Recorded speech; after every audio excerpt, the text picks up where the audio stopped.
to discuss the budget.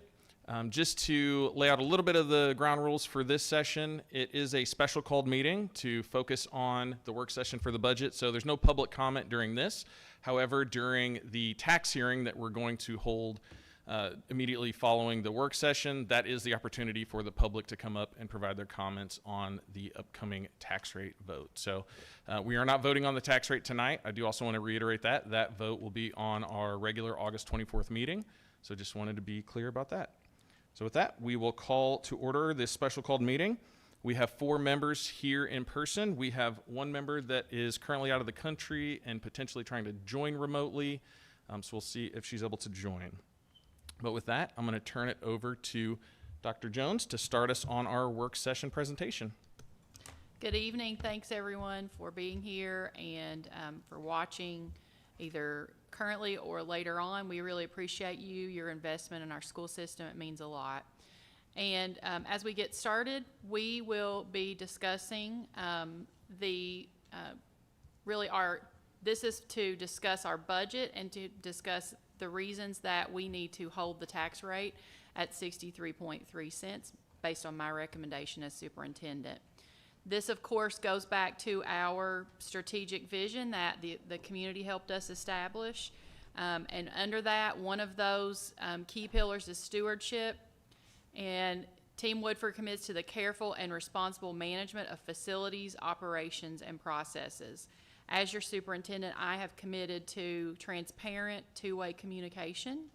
And I hope you've seen that this year over my first year, and I continue to be committed to that.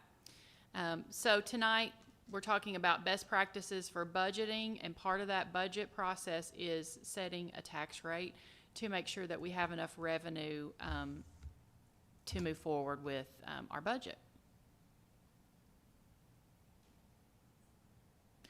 Our Board of Education has committed to the following commitment statements or areas: equity and opportunity for all students, staff empowerment and retention, community advocacy, collaborative leadership, student-centered success, fiscal integrity, safety, and belonging. So as we go through this work session, I know that our board members are committed to these commitments.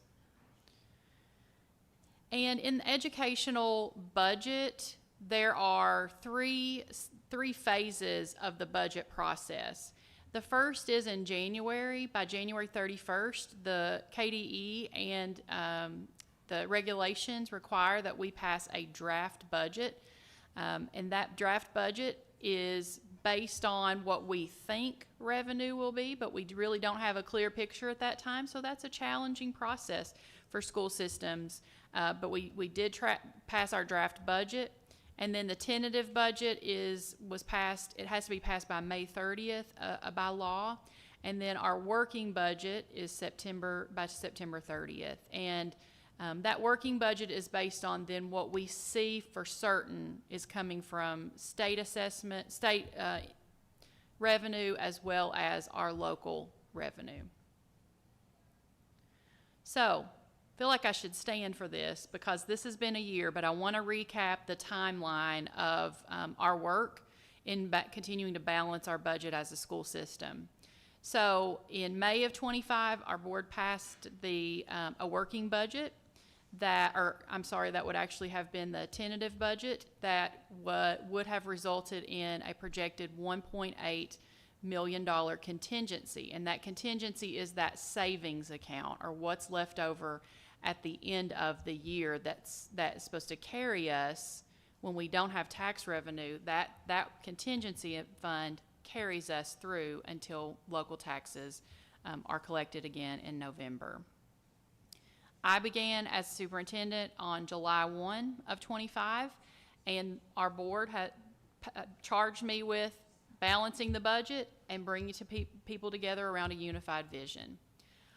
I learned very quickly after working with Baird Financial and several other financial support agencies that I needed to immediately recommend to the board that we hold the tax rate in order to be able to sustain the budget for our school system. I also proposed at that work session this time last year that if we did not hold the rate, we would have to cut, at that time, it was projected that we would have to cut over 2 million. That ended up being 3 million. Then in September, based on the charge that we needed to look at all of our expenditures as a school system and really try to be more efficient, the board passed the 4% rate. And again, that budget was the working budget, and it would have left us at the end of that school, the 26 fiscal year, this current school year we just closed, that would have left us with a $1.8 million contingency fund. That's a 4% contingency of our budget. Best practices, 15%.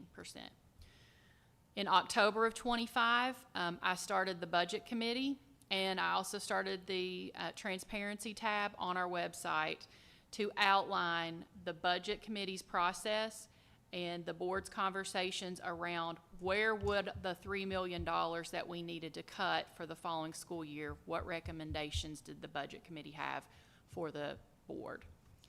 Then in December, we really rallied around, our whole team rallied around every single employee in this district and said, we can't wait till next year to cut $3 million. We need to cut in this current school year, because if we don't, we're not going to end the year even where we thought we were going to. So immediately, everyone in this district started saying, okay, at my Hive meetings, my committee meetings, they started saying, okay, we can cut here. How about if we do this? How about if we do that? And we're going to go over the things that we did in order to cut $1.8 million in the middle of the school year. As I speak across the state to other superintendents and boards of education, they say that's unprecedented. To be able to cut $1.8 million in the middle of an operating year, and it's all due to the fact that our employees and our families said, we can do this, we can do that, and it's been a district-wide effort. But in the middle of the year, from really from that January, December to May of the 26th, we really said, what can we cut immediately? And then in January of 26, the budget committee concluded the process, the months-long process, and said, okay, to our board, these are the recommendations that we have that we could make up that $3 million in cuts for the next school year. And the budget committee's priorities were very clear. Have the lowest impact on classroom instruction possible, have a student-centered budgeting prioritization process, maintain as many current student programs as possible, maintain step increases for our staff members. We were not able to give an overall raise like districts around us, but we were able to, that was a goal, to be able to maintain that step increase in our salary schedule. This is the list of recommendations that our budget committee brought to the board in January. It included $1.6 million in operational efficiencies, and they were all listed there. The committee recommended $975,000 at central office be cut, and then they recommended $850,000 across all 7 schools. So those were the recommendations that came to our board before the draft budget was adopted. So Dr. Rayburn, you're going to talk to us about what the process, the things that we cut in the middle of the school year, what that looked like. Mr. Ashford, now's your time. He had to push a button, sorry. Okay. Ms. Springate is actively trying to join. The link has been sent prior to, so I'm not sure what the issue is, but I've sent her both the phone number and the link again.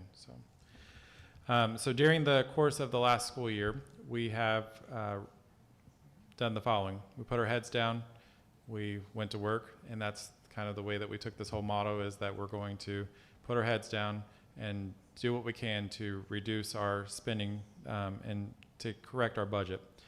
So first, we reduced all travel expenses. We only allowed for travel to be spent from conferences that were going from non-general fund travel or if they were required travel, that's the only time that they were able to happen from the general fund. We cut expenses for any non-necessary items. Every budget in every department lead analyzed every expense and contract that we had for the district. We put a mandatory hiring freeze at central office. Each position that was open was evaluated to determine if that position was needed and if what the impact of students if we didn't fill that position would be. We aligned our strategic vision for the district that gave us clear directives and stewards on what we have been given. We prioritized and met with each building administrator to make sure that they had the needs that they were met with, but also we were preparing the administrators for a loss for their Section 6 dollars. During that time, we reorganized central office and consolidated the footprint to 2 hallways instead of the 4 to 6 hallways that we had in this building. That was to allow for energy usage and to have our energy and our footprint be smaller so that we weren't using the resources that were not needed. Every expenditure that left this district, it was looked at. Dr. Jones and myself, and then Dr. Gribbins, when he came on, looked at every expense that was spent, and if it wasn't an expense that we were allowed, we denied any request that came through. We built systems to be more effective. We listened to our hives. Dr. Jones had multiple hives throughout, and we heard where the problems were. Some of those problems were overspending in certain categories and overspending in certain areas, and those were addressed and presented to the board through the budget process. We changed our process on how we had our financial discussions with the board. We had open and more transparent conversations, easier to read and easier to understand reports to allow for community members to understand. We evaluated each of our board policies and procedures to see where the gaps were in staffing formulas and to see where things need to be adjusted. We met with the board to ask them and to have conversations with you all around state guidelines and to best utilize our staffing formulas to meet the needs of our students, but also meet the budget demands. We had adjusted some funding sources from our general fund balance to Fund 2s, which are our grants, to shift some of the funds, not to supplant, but to actually do what the grants were written for. And we had written the grants to have funding positions to be funded out of there, and we weren't actually coding our grants correctly. So we took that time to change that. Our student attendance increased for the entire year. That right there gave us $50,000 additional in SEEK funds for this school year alone, and that doesn't go unseen or unheard. When kids come to school, we get money, and that's the point of attendance and why it's important. Along with that, because of the attendance increase, we shifted some of our partnerships to have more partnerships and to shift the cost. We relied on our partners to offer some supports for us and some continued supports for staff and students that were at little to no cost for the district. We planned for limited expenses to cover summer school. Summer school budget was not even available to us at that time, but we know that the summer slide is a real thing, and we wanted our students to still have that opportunity. So we worked closely with all of our departments to see how can we still fund summer school, but do it at a limited cost to the district. Some of the other things that we've done, we reduced our daily wage threshold for our subs. That has allowed us to still retain and still be higher than any other surrounding districts for sub pay, but also to support the subs that are in retired state, that are retired certified subs, to be in classrooms long term and still get a pay bump, even if it can't be what we were able to offer before. It's still higher than any county around us. We have had hard conversations around technology, and we had to adjust our technology demands, and we are no longer able to offer new Chromebooks to our high school students. We reduced available services to our employees, like our 403B match and our money management services. Some of these we've been able to partner with some other partnerships that you're going to hear about later this month in our later board meetings to discuss. We took advantage of bulk purchasing. Once we started it, we saved around $30,000 in just purchasing of custodial supplies by doing a bulk purchase. And so that we're the warehouse and not buying from a warehouse and storing them in our schools. We're maintaining and managing a pretty robust warehouse that we have now going on. We updated our leave policies to adjust the state policies, state reporting and payout options for our employees due to the district liabilities that are referred to in every financial audit that we've received, to lower that liability cost for the district. As well, we updated our fundraising policy to allow for more fundraisers so that the students can not see an impact on, we can't give them the money, but we can allow you to at least go and fundraise for it. And then Dr. Jones created an alumni association working directly with WEEF to generate support, because that is going to be an ongoing way to generate revenue for our district. Sometimes when we don't see it in the big picture, what does $1.2 million look like? It is not just a few positions, it is how we restructured just positions alone for central office and our central office reorganization plan that Dr. Jones had approved in February. So I'm going to go through each of the positions that are listed here. Our assistant superintendent was unfilled and unfunded, so we no longer have that position. While the position remains open, we are unfunded and we will not be filling that position. Our chief academic officer was reorganized to have more responsibility and more stewardship under his department. Our chief financial officer had a reduction in duties and to a pay level of a director. That was a cost savings measure. The chief operations officer was reorganized as well and given more responsibilities. The chief information officer, director of technology, was unfunded and unfilled and remains unfilled at this time. An accounting supervisor position was eliminated. A payroll supervisor was eliminated. Accounts receivable was unfunded and unfilled and still remains unfilled today. Payroll clerk position that we had recently became unfunded and is unfilled. Our gifted and talented coordinator, that position was eliminated. For our technology computer technicians, 2.5 positions were eliminated. The director of staff services, while it is approved, is unfunded and unfilled. We had an account clerk 2 position at central office. Those are considered our administrative assistants. We have reorganized and unfunded and unfilled that position. In our transportation department, we have lost around 10 bus monitors. Those positions are unfunded and unfilled. Again, unfunded and unfilled. The director of transportation also had a pay adjustment in line with our reorganization. Our sub-caller position was eliminated, and our special education department saw removal of extended days and shifting of funding to allow for positions to remain, because those are students that need it, and that's the most vulnerable students that need the most. So we worked to shift the funding.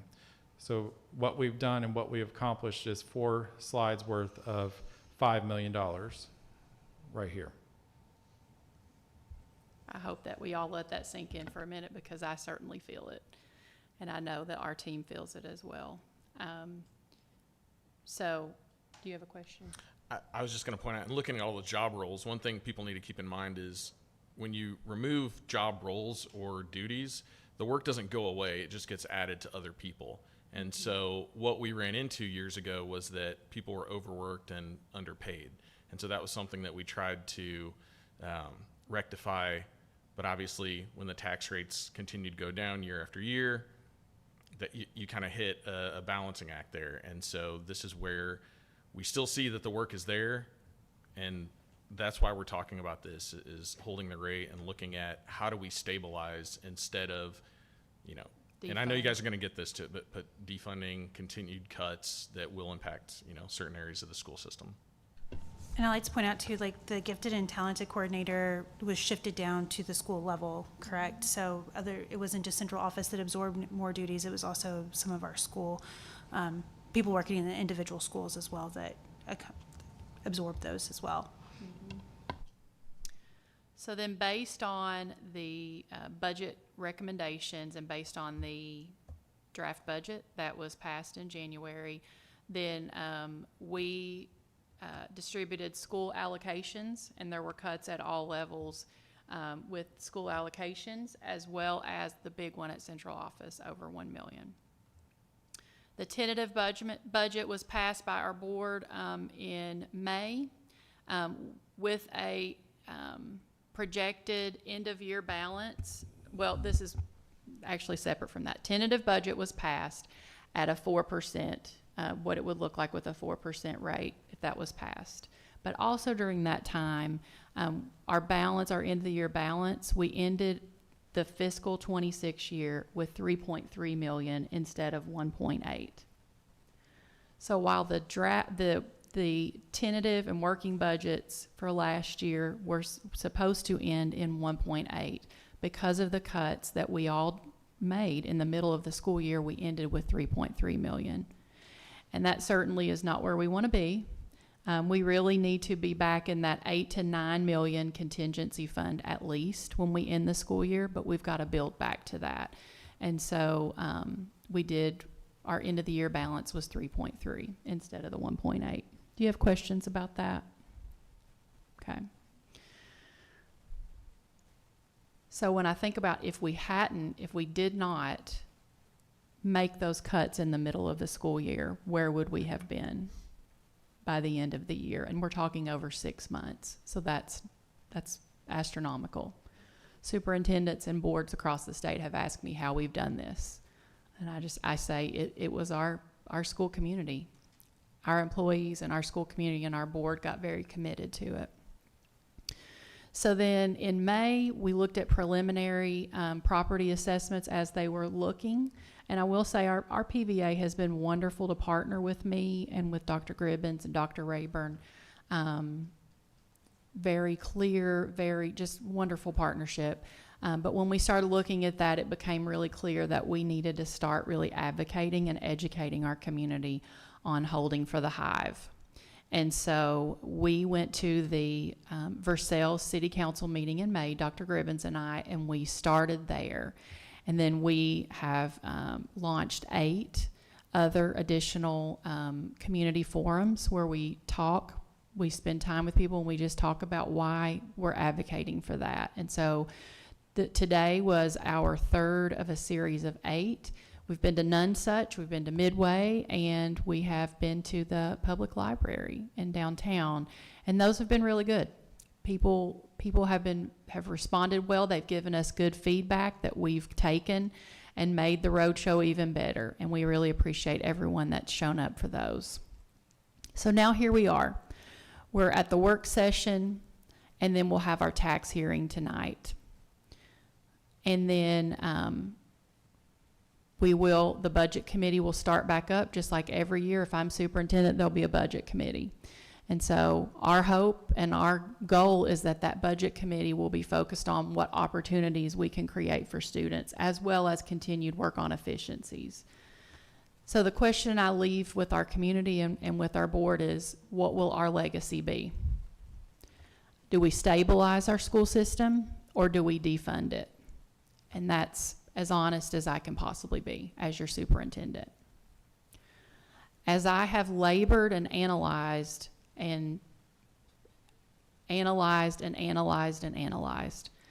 am recommending that we hold the rate, that our community and our board hold the rate at 63.3, which is the lowest, that is the lowest tax rate for our schools that we've had since 2013.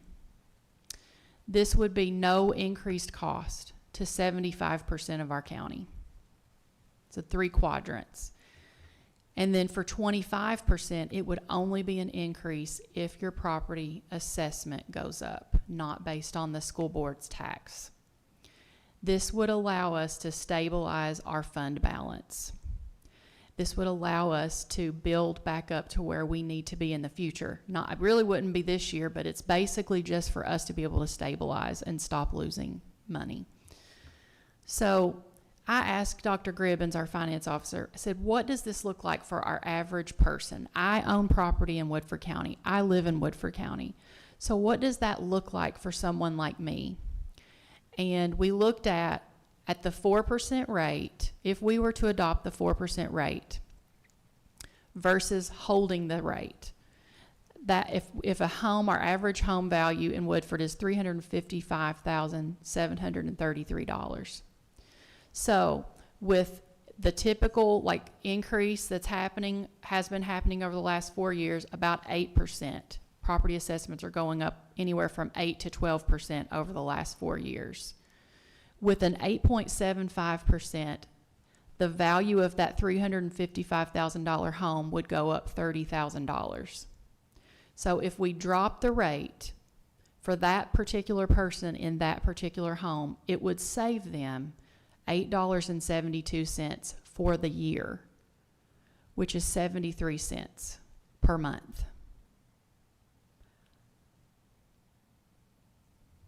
So again, I ask, do we stabilize or do we defund our school system for 73 cents a month? Dr. Gribbins? So we've talked a lot, and you've heard me talk about the loss of state funding, where we're bottom tier, SEEK funded, and it really is up to our local community. So what we've seen is now that we're approaching 80% local community funding, it's really up to the tax base, the local community, and our assessments really to fund the school. And so as you can see in this graph, what's representative is over the last 4 years, the assessment value of Woodford County has went up over 40%.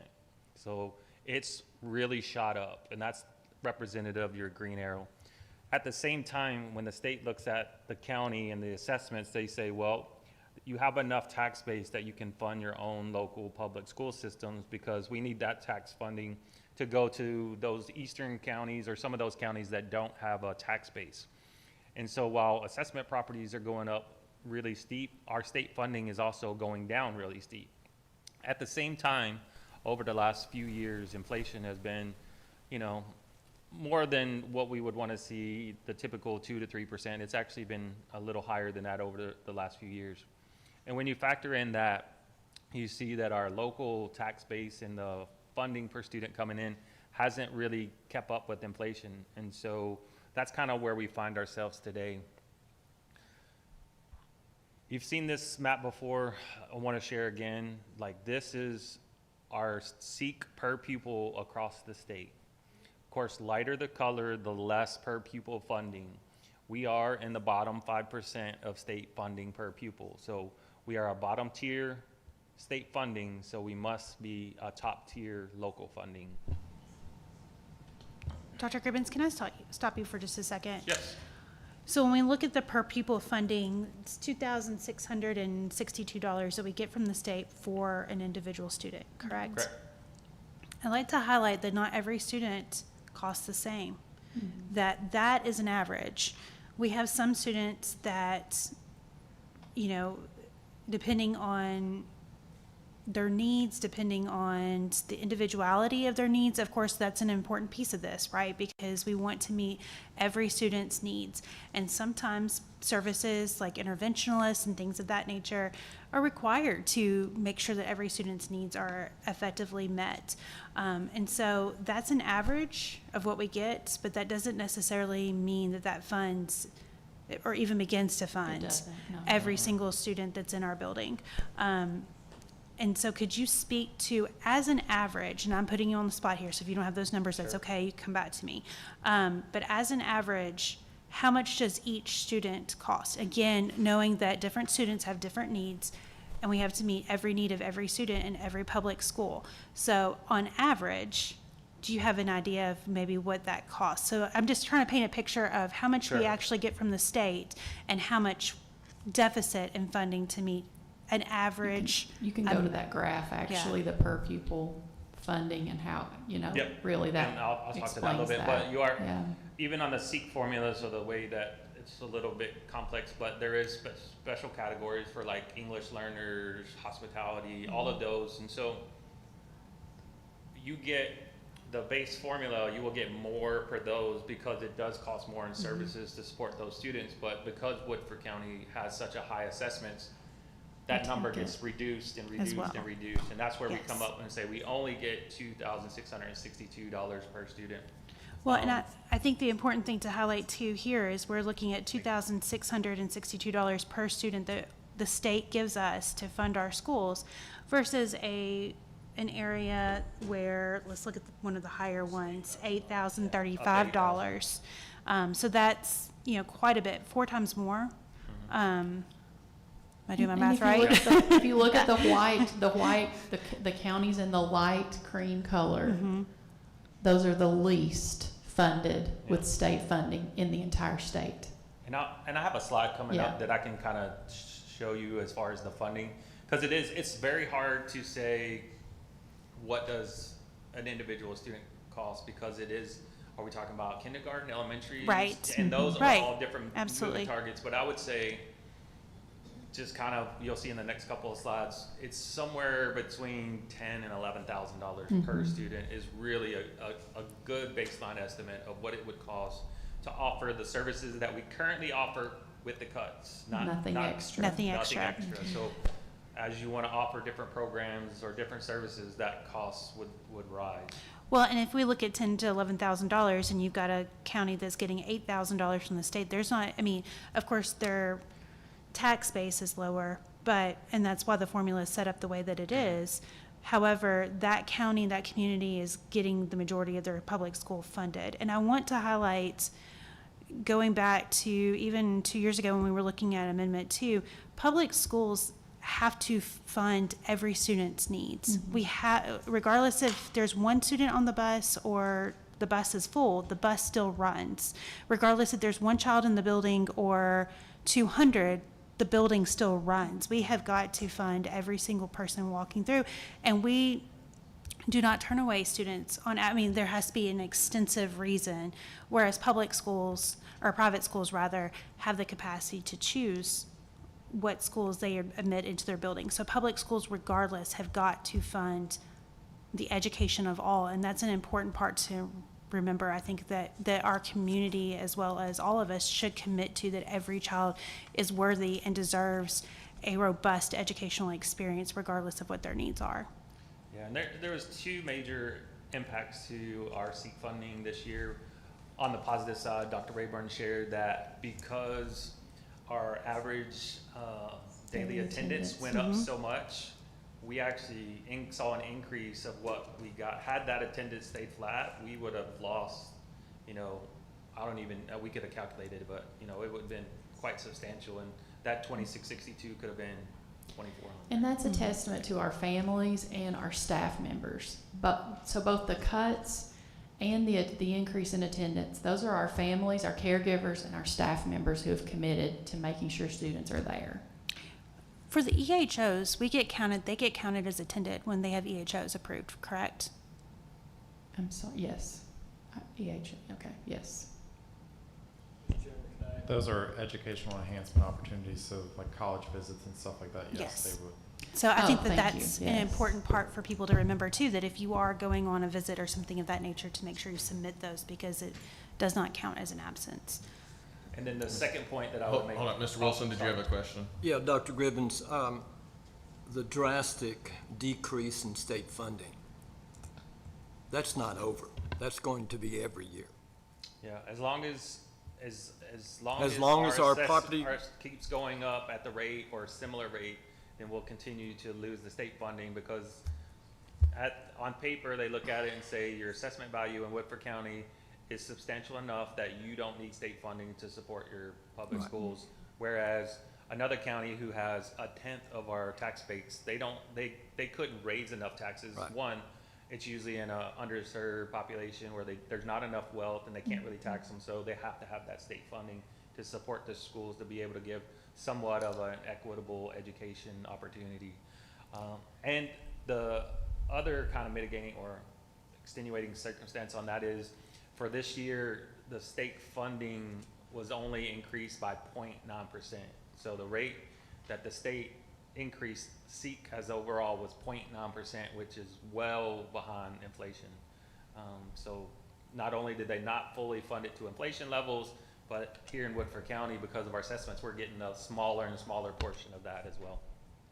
And I guess too, just before we move on, maybe, and I wish we need to ask our legislators this separately, but the contributions from the state, that it is what it is, and you've got Woodford County has a great solid tax base. You guys should be able to raise the difference because of your high property assessments. That is, I'm assuming, and I would need to ask for sure, but based on the maximum 4% revenue generating tax rate. So they feel, I guess, and this is just speculation, that the amount that they're allotting for counties with overall, and especially those with the higher tax base, it is sustainable and enough. I guess what I'm trying to say is there would not be an expectation of the legislature that you go above the minimum 4% revenue generating rate, right? What they look at is not necessarily, they don't look at the tax rate per se. What they look at is the assessment base divided by the number of students. And they say your tax base per student is X, and the average across Kentucky is this one. Because you're so high above the average, you don't need the state funds where another person would need, because their assessment value divided by their students is so much smaller. But follow-up question. The state looks at our 63.0 property tax rate. Then they get information from the PVA about growth. And then they calculate that based on the 63.0, they calculate that. And then they tell you you're going to get less money because your 63.0 will generate this. They don't necessarily look at tax rate, they just look at assessment value. Okay. That's what they look And at, the so assessment totals. ours is what is it, do you remember when we had the map, what ours was per, our assessment, our property it's assessments like- per count, per, Well, student. I'd have to do the math, but you're looking at 4.8 billion in tax assessment base in Woodford County. So divide that by, a little less than 4,000 students. That's And what we're they like look at. double the state average. And that's why we're such on a bottom tier from the state aid, because they're looking at you like, your assessment value divide to student ratio is so high. It's up to you to fund it. But can you go back to, I think, to help with the question that Ms. McCowan asked, the 4%, and I asked this question, if you Sure. remember, but I think it's important to share why the 4% is what it is. So if we've increased our tax base by 11% or 9% or whatever it is, we could only take up to 4% of that increase, correct? Without a recall. Yes, Without a recall. 4% is the max rate without a recallable rate. And I have a slide that I'll touch bases on here, and I'll show you Why it's exactly really what not that 4%. 4% is not Right. really Yeah, 4%. it's really not. But we can't, even if it increases 20% and you're getting, if your house goes from, I don't know, I'm not looking at the numbers, just making something up, but using that example, even if you have a huge increase, we're still only able to take that 4% of that increase, regardless of what that increase is, up to 4% without a recallable vote. Correct. So that's where that 4%, that misnomer comes in of taking the 4%. It does not, It's not a tax increase. it's not a tax increase. It's also not equal to the amount that you see your property taxes going up. So when you see property values inflating in Whitford County, that does not mean that the school necessarily gets Yeah. the same amount of inflation of the tax rate. We break could that down. We on break a that slide. down. Yep. Yes. We've got a slide. So I just want to make that clear. I think that that's where people are getting tripped up around this whole situation, is they see that their tax bill goes up.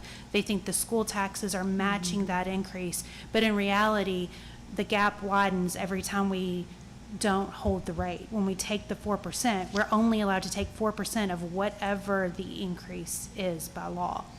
Well, I want to say this, and I'm breathing, but the thing is, yes, a 63.3, not 63.0, 63.3 rate is recallable by 2 something.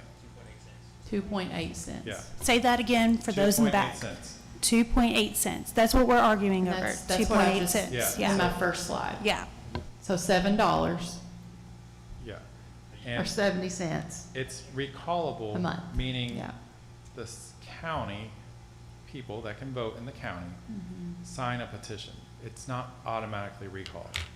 So the community can rally around Defunding the school system. 73 cents a month, or they Correct. can rally around a petition to get 73 cents a month back. Yep. That's correct. Thank you for highlighting that. And I think too, just one more point. The 4% is 4% more revenue this year than the previous year. We're actually going to Not show you revenue, here. Not revenue, it's Yeah. 4% more on the general property tax only. It's only on the But property it's tax. adopting a rate that would generate 4% more More. revenue.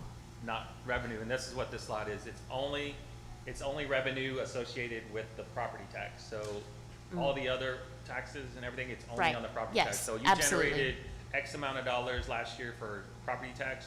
The 4% says you can generate 4% more than you did last year only on the property tax. Correct, It yes. doesn't go, and this is kind of what this slide goes to, and so this is like actual numbers from last year. So we adopted the 4% last year. Now, we saw, you can see here, it was a 1 point increase overall. And that Say that a little louder. was only, the 4% rate generated 1.6% net revenue gain. So it wasn't a true 4%. How does that break down? The 4% generated $741,000 to the general fund. The state fund looked at it and said, your assessment values went up, so we're gonna take $163,000 from you. If you do the math, that means that we netted $577,000 more revenue this year than we did last year. And when you look at it, it's 1.59% increase in total revenue. And also, I want to call attention to this year, because of the assessments. Last year, the state said we're going to take $163,000 from your SEEK. This year, because of assessment values, they said we're going to take $521,000 from you from SEEK. So you can see, like, okay, well, this is where we were last year. Now, because assessments went up, we're going to take more money because you have that assessment base. Now, we got the 1.6 increase in overall revenue, but fixed costs. I share in a lot of our town or our community engagement. I said, think about what you and your family pay at the grocery, for insurance, at gas, all of those things that you have to pay, mortgage, rent, utilities. My family of 5 feels it.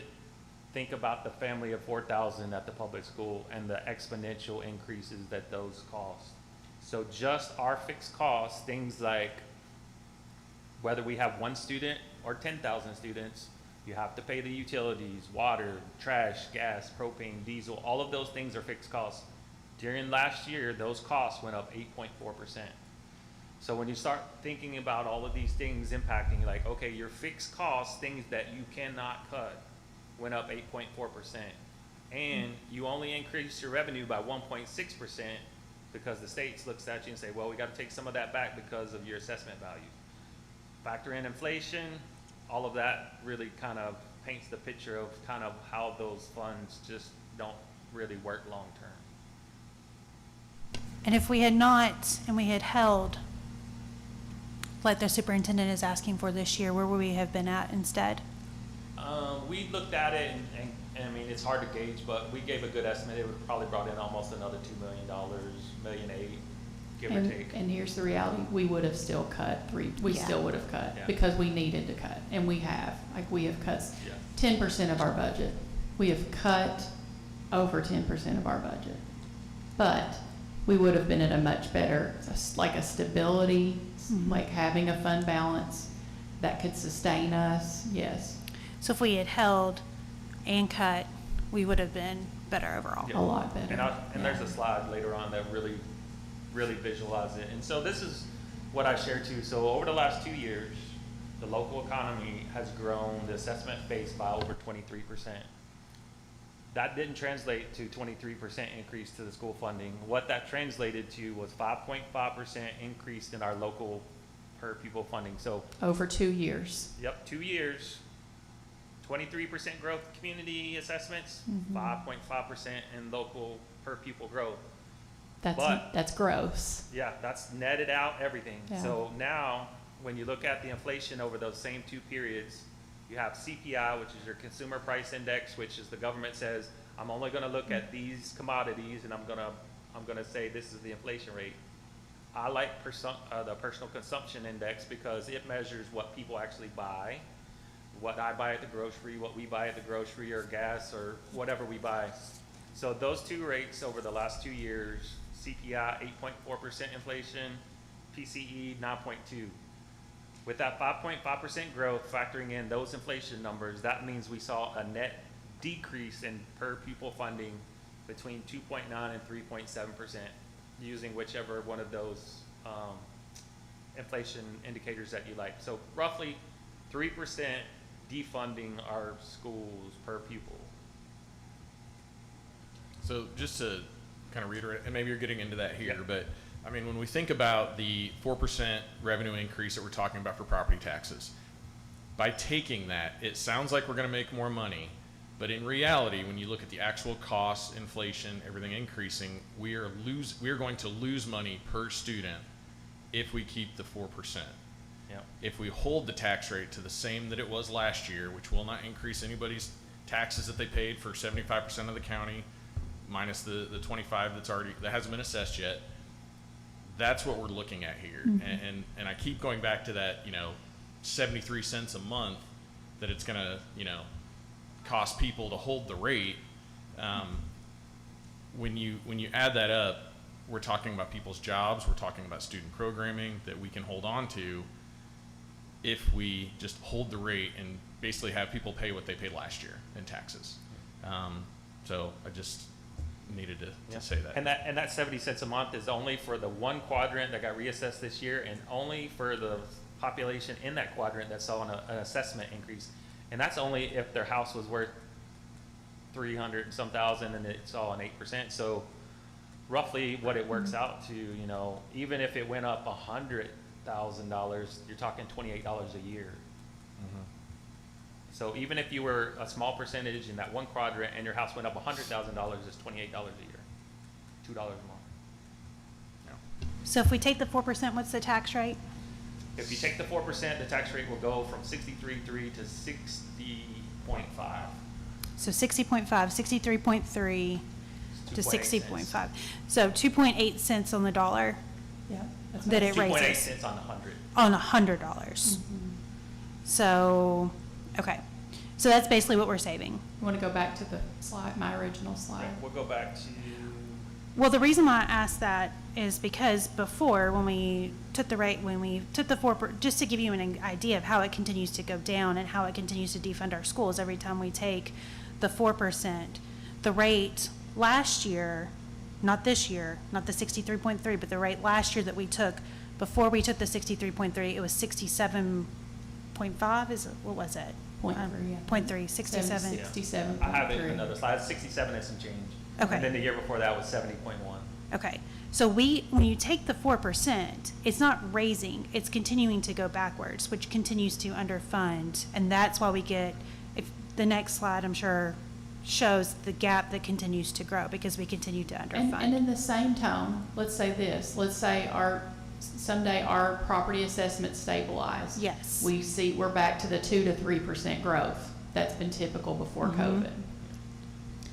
Then again, that's a different game. And then this board would have to come back and look. 4% might be an increase at that Yes, point. yeah, Because that's more than what the property assessments grew.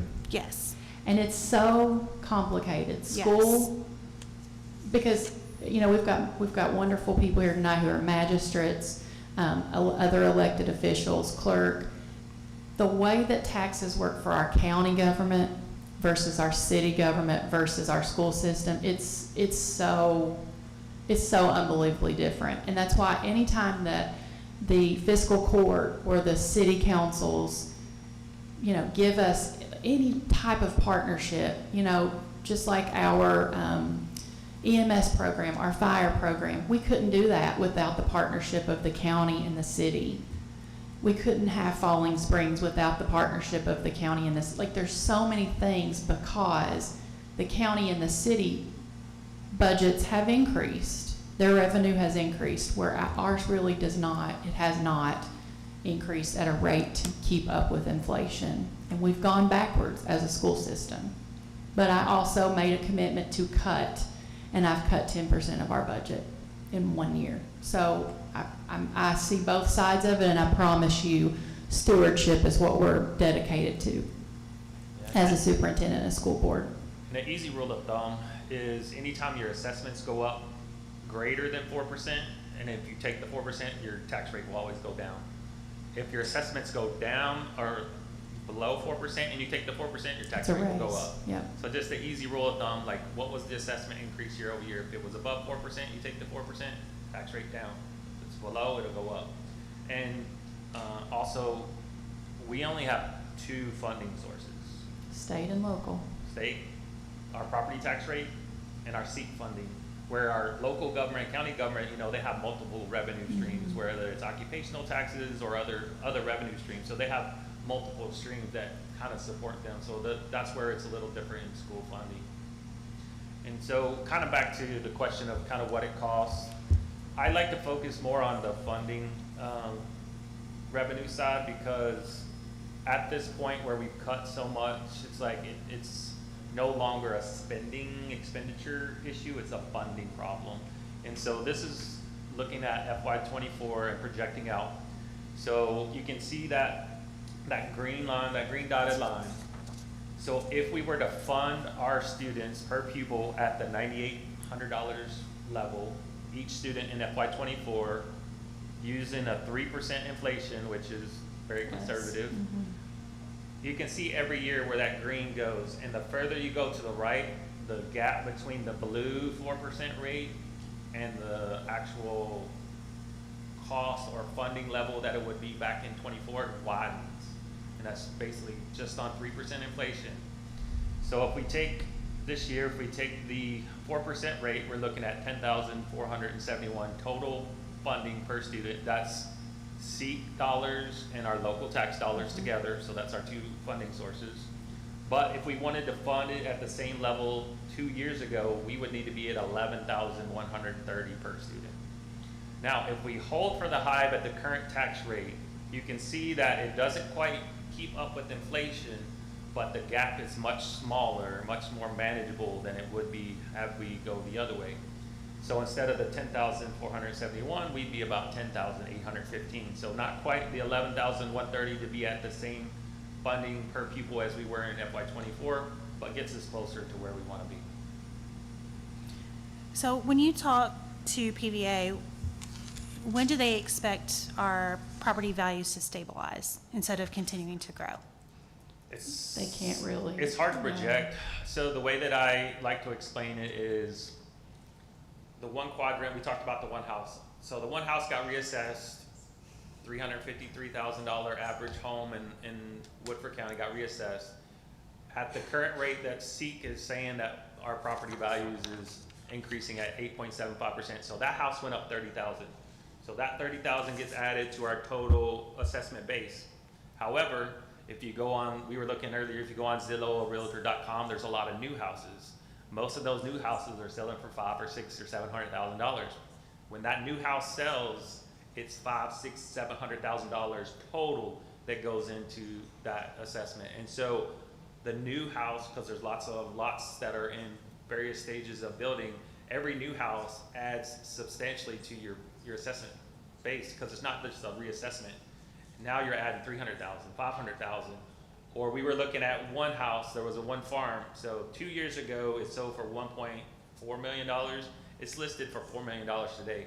So when that house sells for 3 point whatever, that's $1.5 million that'll get added to the assessment base just because it's sold.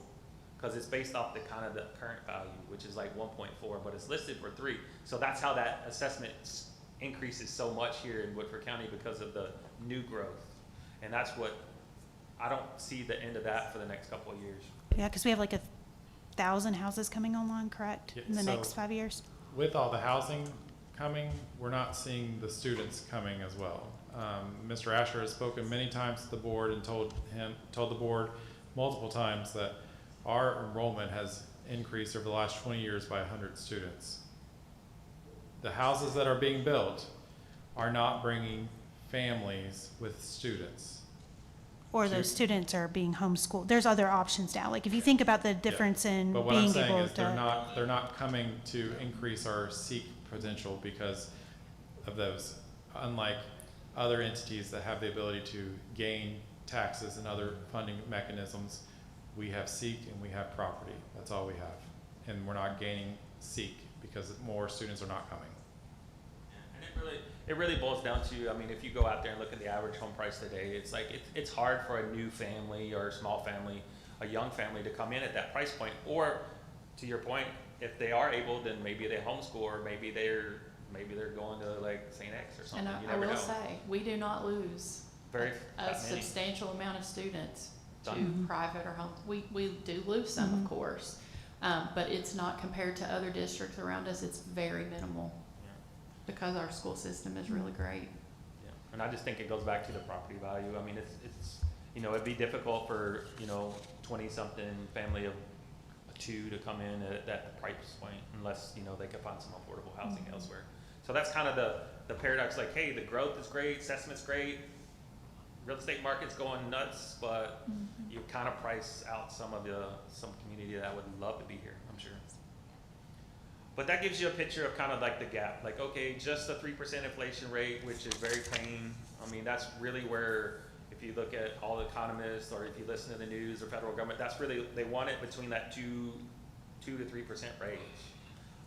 And so that's where we're just kind of falling behind with inflation, loss of state funding.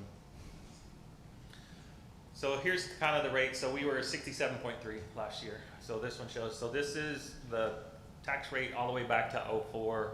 You can kind of see that it's gradually increased. It's a couple times it flatlined, and then really the growth really accelerated over the last 4 years, and that's where you see that drop, because that's really where we saw that assessment rates just kind of go crazy.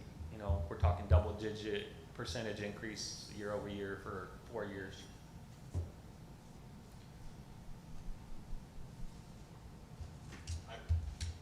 Can you go back to that last one? Because I think it does illustrate really that over 20 years, the rates continually increased for the most part, like you said, and there were a couple flat lines, but for the most part it went up, and then the assessments just changed everything. And that's where, you know, we saw this huge kind of outcry of the cost of living and everything. And so when we've decided the past few years to take the 4%, you know, even though the county was worth more, it really had a, you know, negative impact overall on the schools. And so that's what we're trying to rectify with this whole hive. And two, it's almost like a lag too. So like your property values increase, state funding decrease, but then it lags like almost a year, the state. So it's like, oh, well, you lost a little bit this year, but now we look at it, you lost a lot next year. And so it's almost like an exponential increase over a period of years. And there's a slide later that I'll show you, because it really started in like FY23 and just went nuts. And we saw such a drastic decrease in state funding. That's really where it hit us hard. But still, our tax rates, even if we hold at 63.3, are lower than they were. Yeah, all the way back to 2013 when they Yes. set tax rates. Which So was we're- pre-nickel discussion, just so Yeah. we're clear, like this is pre ever thinking about a nickel and the nickel debate that's gone on in our community. Well, and I think that that's the important piece for the community to understand is we're not asking to raise anything. We're asking it to stay the same when we talk about holding for the hive or hold the tax rate that currently is. Now, of course, to be transparent, if you take the 4, it is going to be lower. It's going to be 60.5, which equates to 2.8 cents on $100. That we're asking if you just to continue to contribute that at the 63.3%. So no one will see a shift unless your PVA values go up to where we are. So we're not asking to raise taxes, we're asking to hold taxes. Now, the 4% vote does allow it to go down 2.8 cents. And I think I have to ask the community when we have these conversations is what is public education worth to you? Is it worth to 2.8 cents on $100 to be able to fully fund our, well, adequately, shouldn't say fully, adequately, more adequately fund our schools and produce quality education for all of our students, to support our educators, to do all these things that we want to do? That seems like not a great amount of cost. And that 2.8, again, that seems like a pretty high return on your investment at 2.8 cents. That's less than, you know, buying a cup of coffee a couple times a week. And that's only a small fraction of the community, The because rest would 3 not of the go 4 up. quadrants would see 0 No, increase. I'm talking about that. I'm talking about if we take the 4%, because that's what the recallable rate is. If we take, or if we That's go, true. if we do the 60.5, instead of the 63.3, that's 2.8%, 2.8 cents difference. Yeah. 2.8 cents difference. So that's what the recall would do. It would take it down 2.8 cents per $100 versus the 63.3, which is where we are currently at. So for example, I was reassessed 2 years ago, took a huge hit, right? Because my property values pretty much doubled. I'm not going to change. My mortgage is going to stay the same because I was reassessed 2 years ago and I have not had any work done on my house. Now I know that the PVA can come in and reassess if you add things or do things differently, but I will stay the same. There's only one quadrant that would, and ideally change, unless again you've had other reasons for the PVA to come reassess you. And even that one quadrant, had they been reassessed last year, they would be paying the same rate this year that everybody else Right. paid last year. So Right. Right. really And they're still paying the same rate. Your house value's just increased. And Dr. Gould, you know, 2.8 cents on the 100 would cost the district more money to do a special called election. We would lose money Mm-hmm. for people to sign a petition. You know, I had a conversation with Sandy Jones, who's sitting right behind me. Everybody can see her online. You know, like, I've had conversations with her. Sandy, what is this going to cost us? Because it's not a general election. It's not able to get on that ballot. And a special call election with a new county clerk, because Sandy's tying the knot. She's leaving us, as good as she's been. Could cost us, and last time it cost us $80,000. We would not gain. So why sign the petition knowing not only are you going to put the community at a divide, you're also going to cost the district more to have to go to a special vote to even see if the community would support it. Don't sign it in the beginning. I live here. Me too. Don't ask me. Yeah. Don't ask me.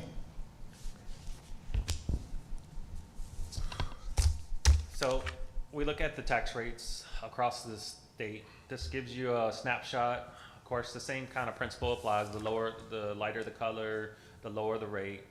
Also, you can see in the top left, pretty much the list of our surrounding counties and their rate. So we'll note, so if you look at like a couple of them, Scott County, Anderson County are both just slightly below us, but they also receive some of them 2 times or more than 2 times per student on our seat formula, where we get 26. If you remember, some of them get 4,600. That's close to us. So it's kind of offset because they receive higher state funding. Then, you know, of course, they don't need as much local funding to make up the funding for their schools. if you can hold this too, because I know a lot of what I hear is, you know, Woodford County has the highest taxes around, you know, and based on this, as far as property taxes go, right, we don't have the highest taxes around. Now, our cost, because our assessments are so high, we're paying probably more than other counties. But as far as the tax rates that we actually have, we are not the highest tax rates around. And we are, again, as the other chart showed that looked like this, we're very low funded by the state. So I do like that we're sharing this, because it does give people the transparency of, you know, we pay more because of our, you know, values, but not Yes. because of the property tax rates that are assigned. And that's a really good point, because as our PVA continues to increase, you will pay more in taxes because your property value is going up, and therefore it's taxed on a larger number. It doesn't mean the rate has created that. Yeah, in real estate, they always say location, location, location. So if you had the same house here and you moved it to Fayette County, your tax bill would be quite a bit larger. Or if you moved it to another county that had a higher tax rate, Scott, or any of those kind of around that's close, you know, those, you know, the same house here versus the same house there, there's a difference in tax rates and how it costs. And as a proud Yeah. superintendent, I'm gonna say 2 things. Okay, and I've been here a year, this is my 2nd year. We have the best school system of all of those counties. We have by far the best school system and the best community, hands down. And so when you think about the fact that we are still unable to pay our employees, we don't pay, like, we are at the bottom of this list. I don't know about Frankfurt Independent, I haven't looked at Frankfurt Independent. But all of the counties around us pay their staff members and teachers more now, as Anderson County just raised a 3%, did a 3% raise, I believe. So. Well, just- and I think that the question becomes like, okay, so if Anderson County just did 3% raise, right? And their tax rate is 60.1, but what was their seat dollars, or 60.2? It's over 4,000 per student. So they're getting $4,192 per student. quite a bit more from the state Mhm. than we're getting, with almost the same amount of county support tax-wise. Like, well, the tax rate, I guess I should say. Very close, yep. And what about Scott County? Scott County is closer to us at 62.9. They get, 44, Is it no, that's not Scott County. 39, 39.77? 39.77, yeah. Checking my geography. I know, She making knows Right. geography I failed class. geography. Yeah. Okay. So this kind of goes back to the quadrant map. On the right is the actual quadrant map of Woodford County. So there's 4 quadrants. You see yellow, green, white, and then that Purcell City proper that's in there. So we talk about the 3, at the hold rate, 3 of those 4 quadrants would see 0 change in their school tax bill. Because 1, their property's already been reassessed, whether it was last year, 2 years ago, 3 years ago. So their assessments aren't changing, the rate isn't changing, so their tax bill for the school stays exactly the same. The 1 quadrant that is or has already completed the reassessment this year, only the portion of those that increase would pay any more, and it's based solely on the increase in value, not the school tax, because the school tax rate stayed exactly the same. So the only reason you would pay any more than you did last year is because of your assessment value went up.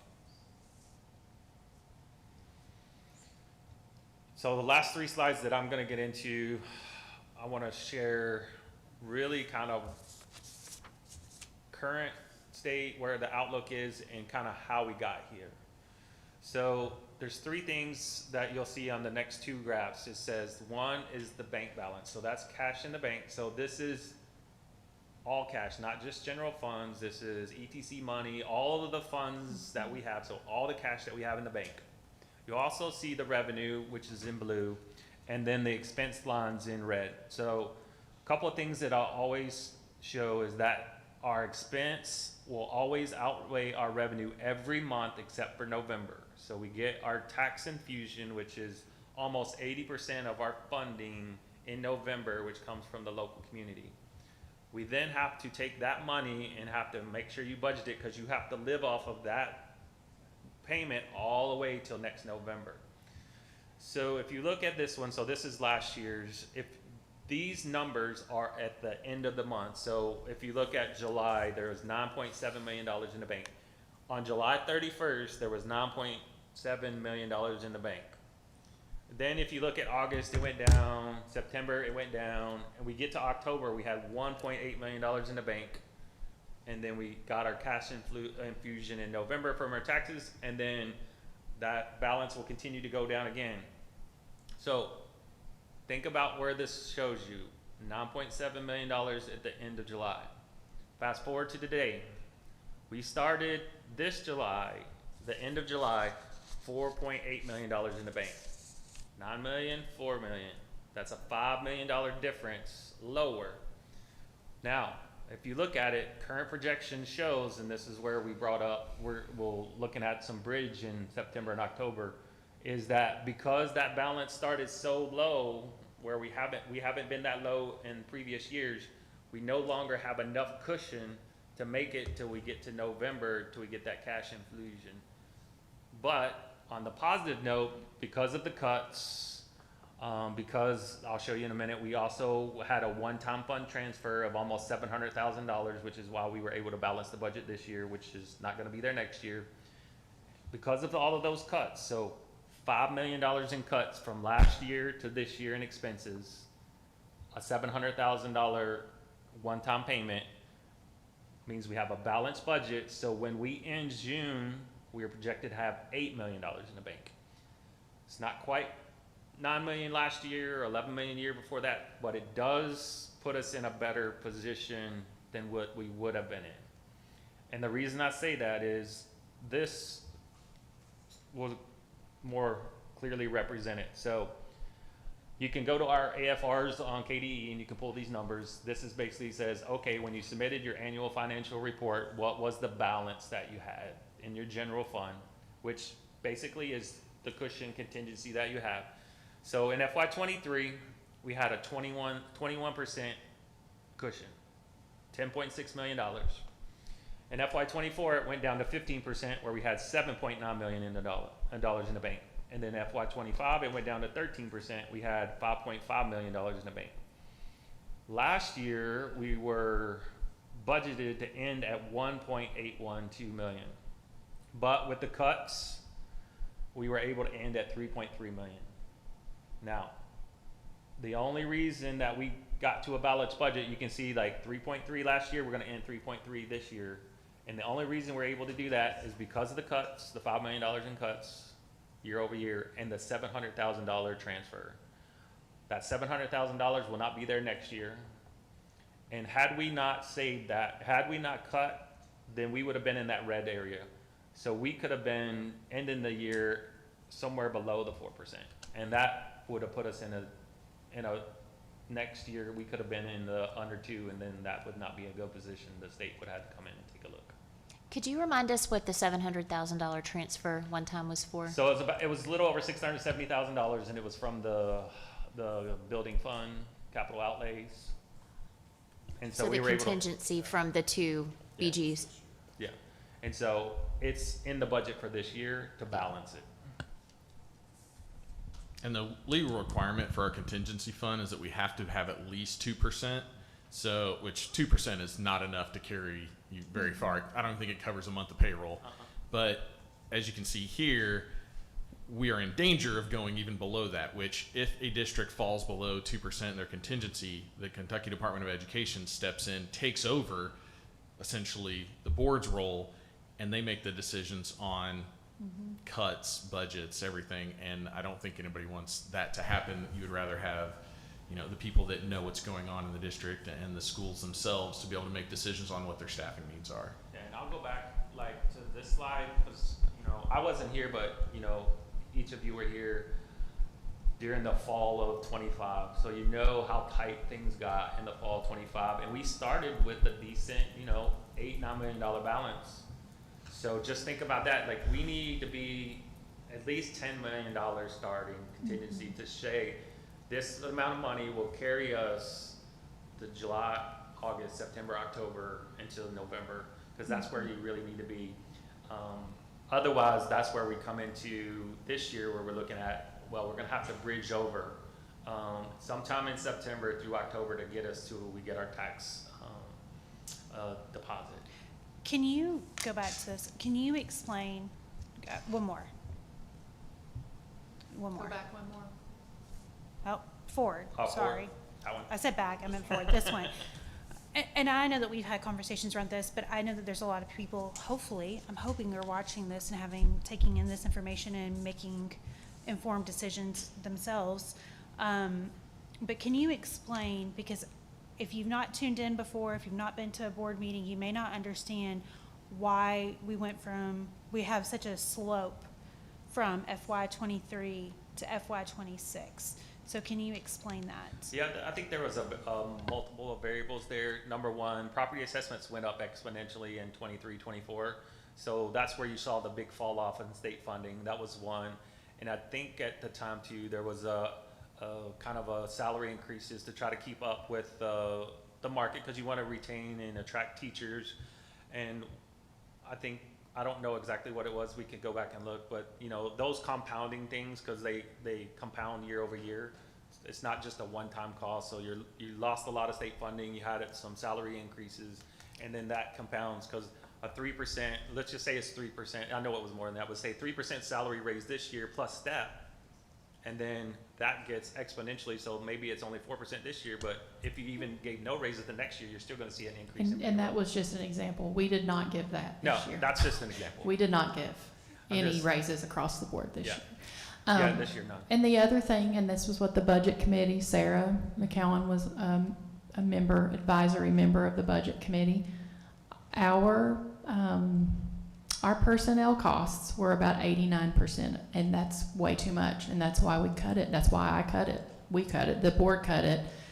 We're down now to where we're supposed to be, which is 80%. So going from 89% personnel costs to 80% is a very significant cut as well. But all of this, and people have asked me in the community, was it just because of this? Was it just because of that? And I'm like, I wish it was one of those things, because I could attack that one thing. It truly is. It's been a compounded, there have been lots of factors. Kind of like a perfect storm in a way, with just the way the assessments went up.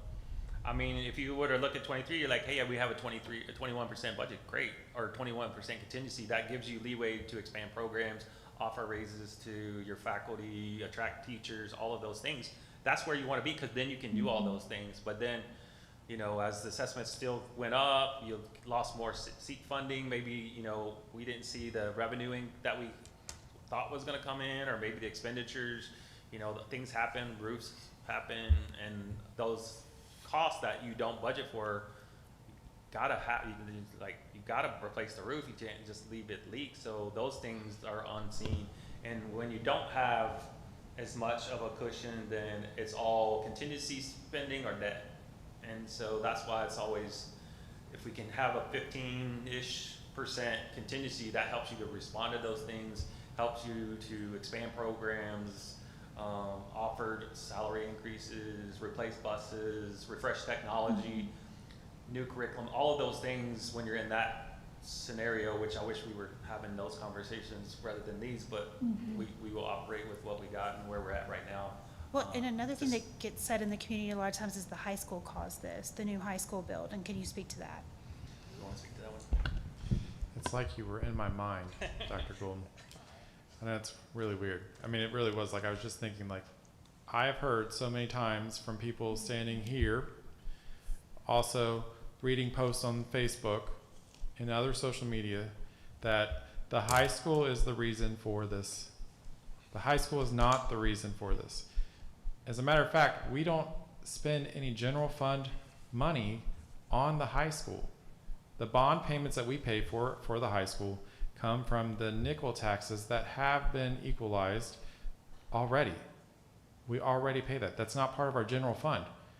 We set aside that money. The state makes us, they mandate us to spend $4+ million a year on restricted dollars that only can be spent on capital projects.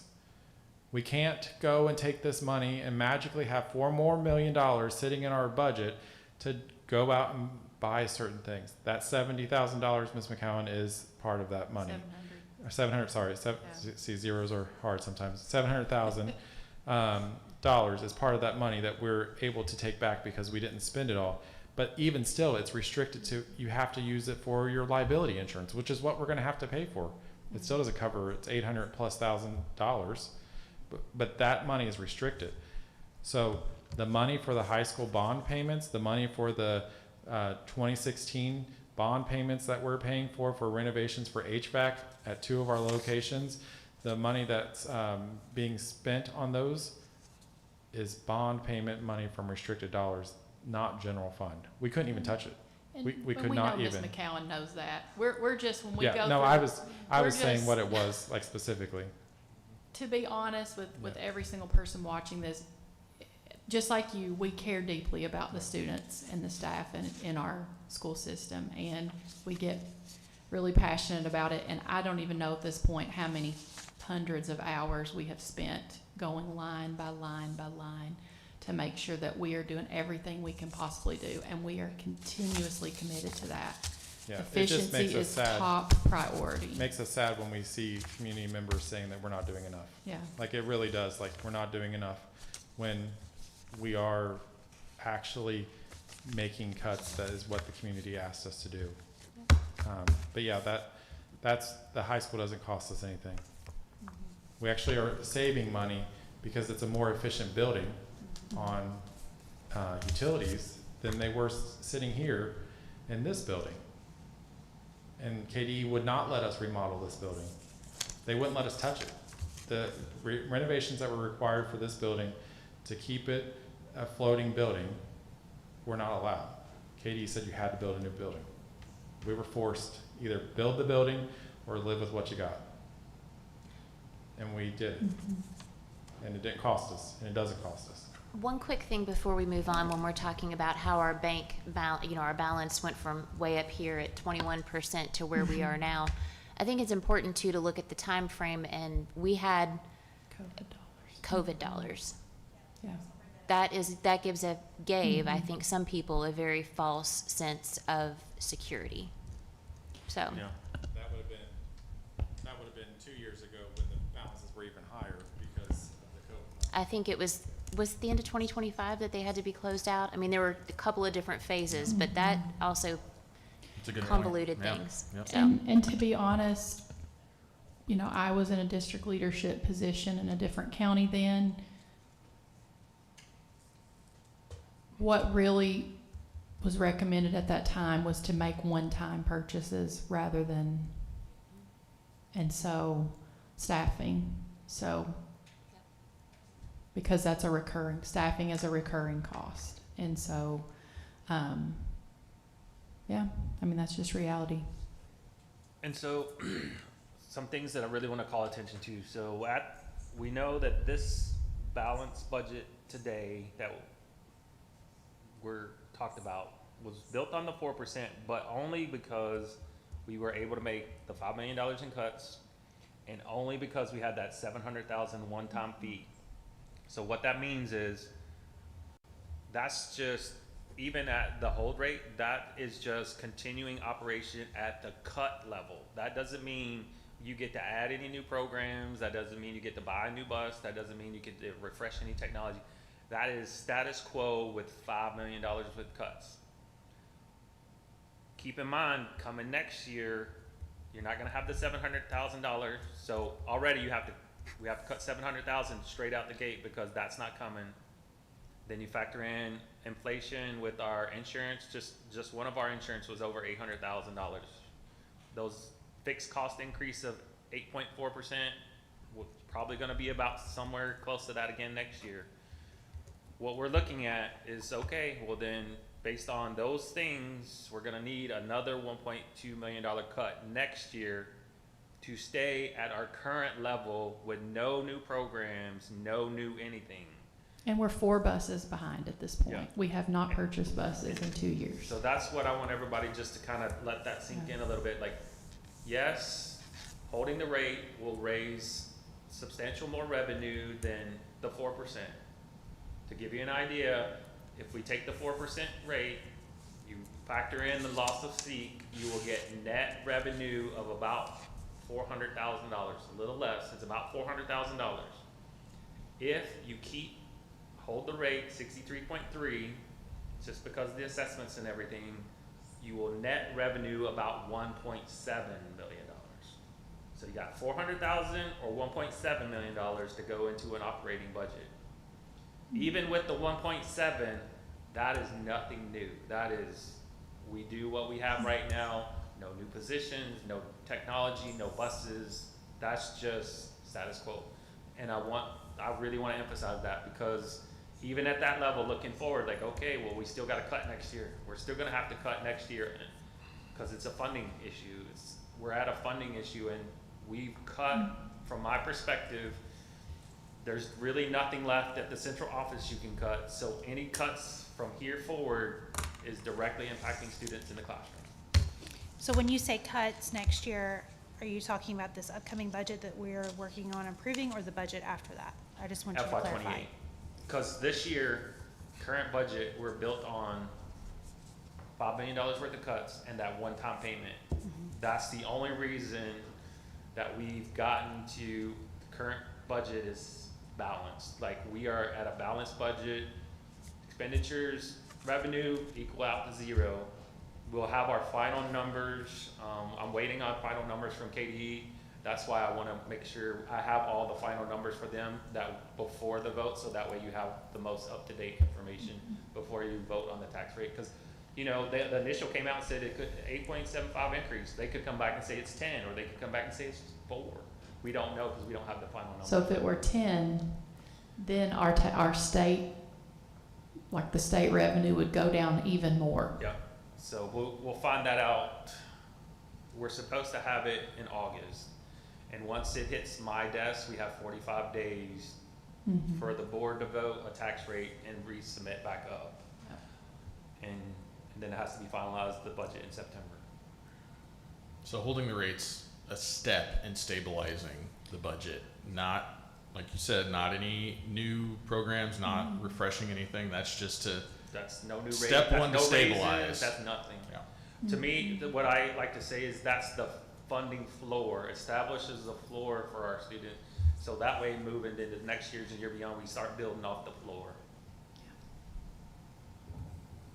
So we could be, even if we take the 4%, based on what our budget has been built out on, if our seat dollars come in worse than we're anticipating, we could also be at a deficit just with the 4%. Yep. Absolutely. Because back to that initial slide, like the 4%, you're looking at a 2% reduction in actual spending because you're actually going to bring in somewhere between 1.5% to 2% actual. But again, it goes back to 2.8 cents is what we're talking about. Can we go back to the example of, yes, but I don't want to use that example. Mr. Chairman, just a suggestion. Could we complete the presentation and then maybe go back and revisit? Yeah. Yeah. Well, Do you have, how many more slides do you have? There's only like a couple left. Well, and I could say that this is what I was going to say. We don't even have to go back. The example's built on if you have if have a property value increase. And the majority of our people are not going to have a property value increase. So to do the math, if we do 2.8 cents on $100 and you have a $300,000 home, how much is your tax rate going to increase? How much money? If Or, I mean, if I'm your sorry. value doesn't increase, Sorry, no, I said that wrong. If you have 2.8 on a $300,000 home, how much money are you going to save? Because that's essentially what it is. If you hold the 4%, it goes down to 60.5. If you take the 4%, it goes down to 60.5. If you hold the rate, it stays the same, nothing changes. Unless your property values change, then you'll see more, but the rate still doesn't change. If I'm talking about a savings, so when we have people that are talking about, I live on a fixed income, this is going to be more money, so on and so forth. I think it'd be less than $1 a month based So- on the, The 2.8, what would that be? What would the savings be for an average So if it household was a with the? $300,000 home in your example, so you would basically take 300,000 divided by 100, and then you would multiply it times 0.028, which gives you a little over $80 a year. Right. Divided by 12, you're looking at, I don't know, what is that? $6.66. $6.66 $666. $6 mark of the beast. a month. $6. So $6 a month. $6, so say, I don't like 666, we'll just go 6.667. You could even round it up to 7, and that's less 6, than a 7. Starbucks coffee or. Right. Per month. Per month. That's how much your savings. So if we take the 4%, your tax rate dips down to 60.5, giving you a 2.8 cents savings on $100 per $100, which would equate to a $6.66 reduction of your $300,000 taxes per month. So that's less than a value meal at McDonald's. That's less than a Starbucks cup of coffee if you order something fancy, per month. And I have two children in the district, and I know that I'm sitting in a place of privilege because that can mean a lot to certain people, and I don't want to say that at all. But I would rather, even if I didn't have children in the district, I would rather not go through the Starbucks or McDonald's drive-through once a month and make sure that I have kids that are able to get the best public education they possibly can without more cuts. Because that's what it's equating to. That's what if you want to think about a sacrifice, that's what you're sacrificing per month for a $300,000 home. So, and I know that I'm sitting here from a place of looking at that from a privileged place. So I want to acknowledge that. However, that isn't a whole lot of savings over all. That's less than a streaming service And that you're I'll say saving. this, Dr. Gould, Saturday, I don't know if any of you got to go out to the backpack or the back-to-school rally, but individuals, like with the school system in partnership with individuals in the community, Salvation Army, Fraternal Order of Firefighters, who else am I leaving out? I mean, just so many people. For families that really would impact, several were able to, 500 students were able to receive a haircut, their vision checked, a free meal. They got a backpack with all of their grade level school supplies. They got everything they need to start school, basically, because of all the partnerships, but also when you think about who these, we're basically going to, in the long run, cause more harm to individuals by not funding our school system. And I've said that time and time again, everybody's impacted by our public schools. Go ahead. Yep, and then the last comment I'll make, and we'll go to the slides, is like, nobody wants to buy a home and sell it for less. So our public schools is a big draw to the community and one of the biggest drivers of maintaining the property values in the county. And so we don't want to lose sight of that as well, because we want to focus on the opportunities for the youth and our students in the future, but it really does build the community and helps to maintain the home values and all of those that are contained in the community. So what do we value? We've talked a lot about our current budget, and we've talked a lot about incredible opportunities we have for students if we are able to fund our school system. And what our community has said, and I'm thankful for every single one of you that's here tonight, because that means you care about our school system. Our community has said that we want to have successful and engaged students. We want them to have a strong sense of belonging, and we want them to have vibrant learning opportunities. We want to have skilled and committed teams. We want to be able to retain and unify our staff through open, transparent, two-way communication, support, and celebrating success. We want to build, and I hope you see that I've tried as superintendent pretty diligently to build partnerships in our community with our school system this last year, and will continue to do so because I'm very passionate about that. But the community said, we want collaborative partnerships. We want to, this is very important, we want shared leadership of responsibility of student success. That means every person that lives in this county, every single person that has a child, a grandchild, does not have a child or grandchild, we all have a shared responsibility in student success. And that's why Woodford County Public Schools have been so successful over the years. It's because of all of those people.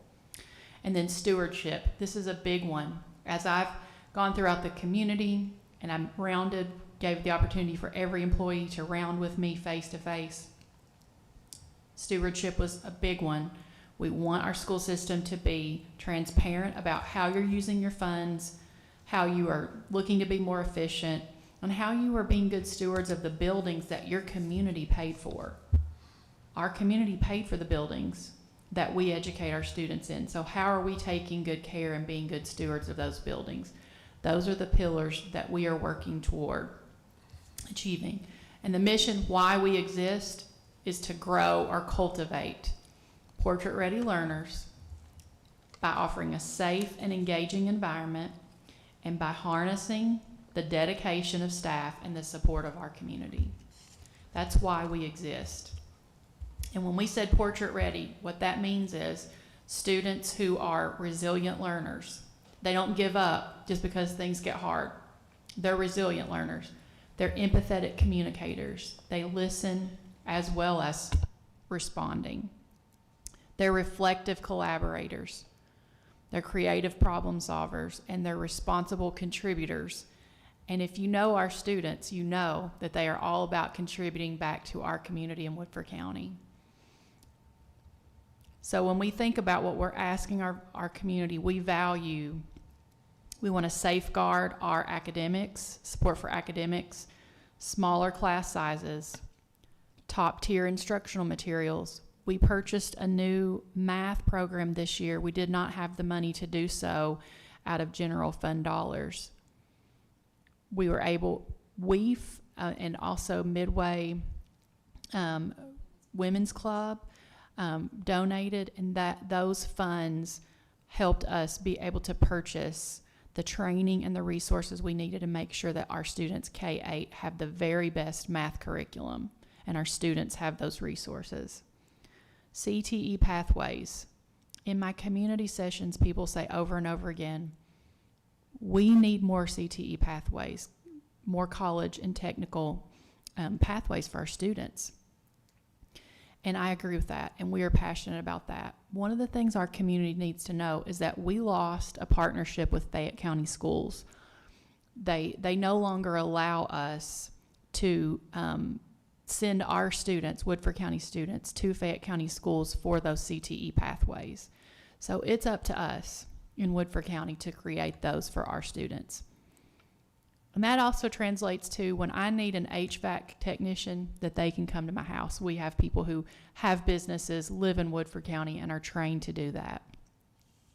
That means when I need a plumber, that we have people who are readily available, that own businesses, are successful members of our community, contribute back. This is an incredible school system, and we do every single day engage our students. By the time my last one graduates, all 4 of mine will be Woodford County graduates. And I can tell you it's one of the main reasons that I applied to be superintendent here, because it is a very special school system. So we want to protect that. We are committed to retaining and attracting the most experienced teachers alongside classified staff who will make our instruction stable, fostering a welcoming campus environment, and maintaining a unified professional culture focused on that continuing that legacy of excellence. And as I said, continuing to use our hive groups, my superintendent hive groups, community forums, stakeholder feedback that directly advances our commitment to two-way communication, deep community engagement, caregiver engagement, and shared responsibility for student success. We all share that responsibility. And as your superintendent, I have worked really hard with WEEF, our foundation, and we are launching our alumni association so that we can expand opportunities for our students as well. And then stewardship. We are dedicated to stewardship. We are dedicated to transparency. Anything that we've presented in any of the board meetings, the budget committee meetings, the community forums that we've had, the slide deck from tonight, all of those are on the budget transparency page on our website. And I'll say this, someone here tonight was kind enough to give us feedback after the first presentation that we did, and we were able to address something that they saw. That's an engaged community, because we have people that really care about our success, and we listen, and we are good stewards, and we want to continue to be good stewards. Those are the things we value. We want to make that really clear. In Woodford County Public Schools, we do have a legacy of excellence, and we have a future of opportunity. We need our community to support that so we can continue that. Thank you very much, board. Thank you. Before we recess our special called board meeting, I would like to give all the board members an opportunity. I know we've asked a lot of questions, made a lot of statements, but if anybody wants to say anything else about the presentation tonight. I would just like to say, I feel like we're in a very different place than we were my first several years on the board. And a big part of that reason is because of kind of this change in culture and willingness to be more transparent and not bearing financials and a consent agenda that could not be discussed for a year and a half. I am very grateful for that. I'm very grateful for leadership that saw that that was not a good way to run a school system, and that we've got a board that has supported that as well. I think that was one of the things that I really struggled with last year when we talked about taxes and what would our tax rate be, because our community had not seen us take a step back and really dig in and evaluate what are we spending and is it absolutely necessary.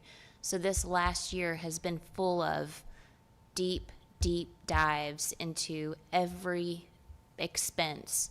Is it needed? Is this contract needed? Is it duplicative? Do we already do this? Is it being utilized? So I feel like, at that time, it may not have been responsible to support an increase. But I'm just very grateful that the hard work has been done over this last year with Dr. Jones and with really every person in our school district who has come up with ideas, our community that has provided feedback. So I am very grateful for where we're at. Thank you. Anyone else? I will say this, this is I've been here for like a year and a half. So this is my second go around with this. And I want to echo what you just said, Sarah, about the transparency. I think that is incredibly important. I think that is a step in the right direction. I think that the fact that we are able to have these conversations, that the budget is presented in a way that is consumable for a general audience versus hiding behind rows of numbers, is really, really important. I want to say I do monitor social media. I look at the posts. I sit on my hands and I debate whether I respond or have conversations, and I don't want to get into a social media back and forth. I'd rather have a conversation with someone. I know a lot of people have posted a lot of things in social media. I have not gotten one email. And our email addresses are all on the board webpage, or on the webpage for the public schools. You just have to go under the board tab and you will find all of us. And I welcome the feedback from the community. I think it's really important to ask your elected officials questions and raise concerns and have comments. I don't know how well the Hive sessions have been attended, not the Hive, but the Budget Roadshow sessions have been attended. I went to the first one, and I know there was a handful of people there. I encourage people to take the time to ask questions. I have asked the last board meeting for people to come forward and ask all of us questions. I think that is really important to go straight to the source. I also think it's important to be good stewards with information. Do your own research, look it up, watch the videos, look at our budget tab, do those things, and ask questions. A system gone unchecked is a system that is broken. So I don't want to say that I'm against the community asking questions. I'm for the community asking questions. I think that's really an important piece of this. But at the end of the day, I think that there's a lot of factors at play. I think that it's been explained very clearly, and I appreciate that. I appreciate the references of where the information came from. I think that that's also important, so people can fact check, so people can look at the information for themselves and be good stewards. I want to say, just to reiterate and not to belabor the point, if we hold the tax rate, we come closer to being good stewards with funding our school system, to making sure every single kid has what they need to get closer to that we stay cutting edge and on top of things and providing for all of their needs that school systems need to provide for, that our public schools need to provide for. Our state has, dare I say, failed us with the budget and being able to help us do that. Therefore, our community steps forward and they shoulder around 80% of the cost of our public schools. And that is a state funding issue that needs to be addressed. So I highly encourage you to reach out to your elected officials and address those things at the state level so the SEEK formulas can be better equipped to be able to fund us. We're in this predicament because of our property values, because of our SEEK funds and that sort of thing contributed to this. I would say not all of it. But I want to reiterate the fact that if we take the 4% that is recallable, if I have understood correctly, and please fact check me if I haven't, if we take the 4% that is recallable, that you all have to petition to recall, we will cost us a significant amount of money to go to an election, or a vote rather, during the election time. But that saves each person 2.8 cents per $100 value of your home. That equates to, maybe eating out once for the year. Versus holding the rate and not changing anything that we have currently put in place from the last year. So where you don't see any difference unless your property value has increased, because then your property value increases and you have to pay more taxes. But it's still the same rate, not raising taxes 1 cent at holding the rate, but coming closer to funding our schools at the 63.3. And so I call every Woodford County community member to question that in the sense of, what am I really fighting for here? Am I fighting to be able to fund our public schools and hold the rate the same? Or would I sign a petition and say for 2.8 cents for every $100 of my property value, it's worth it to me to underfund our schools? Now, I will say, I think as a board member, we have to continue to be good stewards with looking at our budget, to continuing to call to question where money can be saved, because ultimately we have to cut fringe benefits. We have to cut things that may seem really nice when we're in a really good space, but we also have to take care of our educators. We have to take care of our people that are doing the hard work. And so when we hold the rate, it comes closer to being more in a stable sense, to be able to give raises, to be able to fund arts, athletics, CTE programs, all those things. And that ultimately impacts all of us. We're investing in our future, and I want everybody to keep in mind that when we hold the rates, we are investing in the future of Woodford County and the future of each one of our citizens. So I think that that's an important thing to keep in mind when you all are having, conversation. But I encourage, again, I have not had one email. I don't know if anybody else has, but I have not had one email asking me a question, or stating how you feel. I have seen lots of comments on Facebook though, so I really encourage everyone to reach out and be good stewards with the information.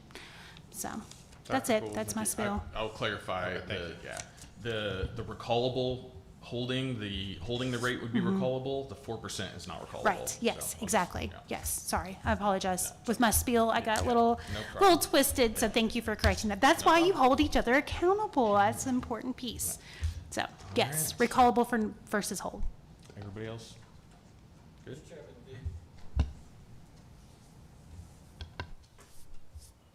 I was going to say, to me, anyway, I think we need to celebrate the hard work that Dr. Jones, Dr. Rayburn, Dr. Gribbons, Mr. Asher, everybody involved, Ms. McCowan on the committee, who kind of, through their hard work and diligent efforts, made things a lot better than I thought they were going to be after,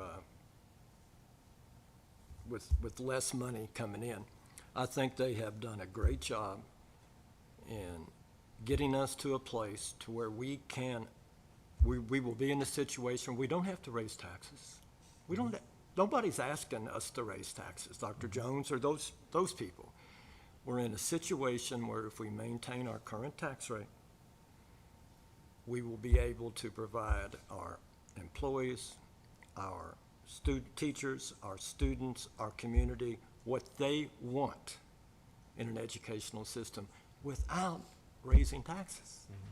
To me, it's that simple. And the tax rate will be the same that it was in 2014. To me, that's very, very simple. Anyway. Dr. Jones, the two doctors, and Mr. Asher, everybody involved, thank you for getting us through this year to where we can prosper without raising taxes. Thank you all very much. Absolutely. I echo that, and I just want to say that we're at a tipping point right now. We have to establish stability within our school system. Keeping the tax rate the same, not raising taxes, is the first step in that process. As was talked about, there's still work to be done. There's still things that you can look at with the budget. There's still things down the road that we need to replenish. But this really is the first step in making us as successful as possible for our students. So, we're really looking forward to sharing information like has been mentioned. We are very transparent. Nobody's hiding anything. We want the community to know what's going on. We have tried to explain everything, break everything down in absorbable ways. So, as Dr. Gould said, if you have any questions, don't hesitate to reach out to us. And with that, we're going to recess our special called board meeting to conduct our public tax rate hearing. Can I have a motion to move into our public tax rate hearing? So moved. Motion by Mr. Wilson, Second. second by Ms. McCowan. All those in favor? Can we do that if it's not 7 o'clock yet? We're going to recess, I think, until 7, right? Is It- that what you want to do? We can do a 10-minute recess. Yeah. I'm just saying, I don't know that I we think it can was do just it until 7. That'd be Following, fine. I think it was just following this, but yeah, everybody could probably use a 10-minute break, so let's go ahead and do that. Thank you. But I do have a motion real quick, so we'll do that when we come back. So we'll take a 10-minute recess. Thank you. Dr. Jones, excellent, excellent report. And I can't imagine Ms. McCallum, the difference she has seen in this year in her others. Some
All right, it is 7 p.m., so we are going to come back from our recess. We already have a motion to open the public tax rate hearing, so all those in favor? Aye. Aye.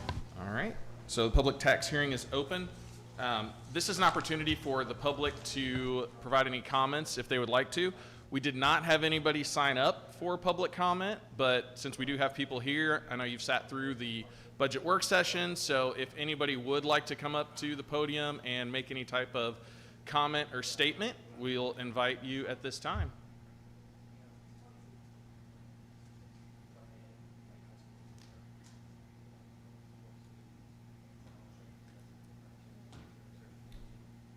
All right, seeing none, can I have a motion to reconvene the special called board meeting?